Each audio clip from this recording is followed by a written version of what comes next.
હા તમને ખબર નહીં પડતી સાક્ષી નિશા જાય તા સાક્ષી ઓલે શાક વાડી તપી હિના ન કિસ્મત તેવા કઈ જતા મને ખબર નહીં પડતી બેટા બેસો દો વાજી ને એટલે વખાઈને શેતમ ના ગયો હું બેસો ન વાજે તો તમને ખબર નહીં પડતી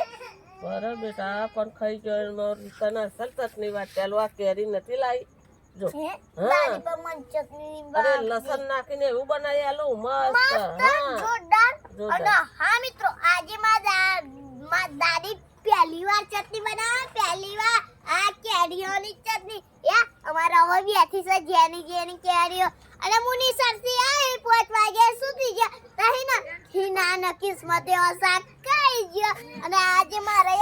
આ બાજરીનો લોટલો અને ચટણીનો વારો ખાવાનો આયો મારો